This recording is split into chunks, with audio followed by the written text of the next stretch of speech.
Peggy Setiawan dan tim kuasa hukumnya mendatangi sidang PK 6 terpidana kasus pembunuhan Vina pada hari Rabu siang. Kehadiran mereka untuk memberikan dukungan pada 6 terpidana.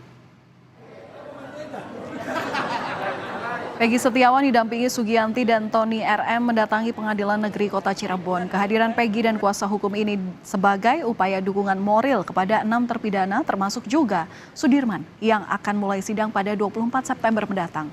Mereka meyakini seluruh terpidana bukanlah pelaku pembunuhan seperti yang dituduhkan polisi selama ini.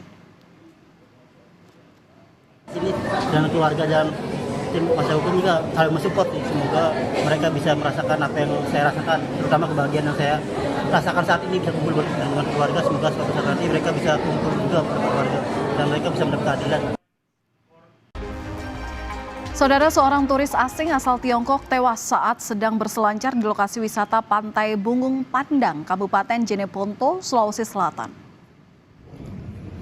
Korban diduga tewas karena papan selancarnya terlepas hingga ia jatuh ke laut dan akhirnya tersangkut di tali tanaman rumput laut. Regu penyelamat rantai segera menyelamatkan korban, tetapi nyawa korban tak tertolong. Selanjutnya, jenazah korban akan disemayamkan di Rumah Sakit Bayangkara sambil menunggu pihak keluarga atau pihak kedutaan Tiongkok. Ada peristiwa kecelakaan laut yang dialami oleh wisatawan asing berkewarganegaraan Tiongkok, Cina. Untuk sementara murni kecelakaan. Kan sekarang jenazah lagi dibawa ke Bayangkara sambil menunggu persetujuan dari kedutaan atau dari keluarganya untuk melakukan pemeriksaan.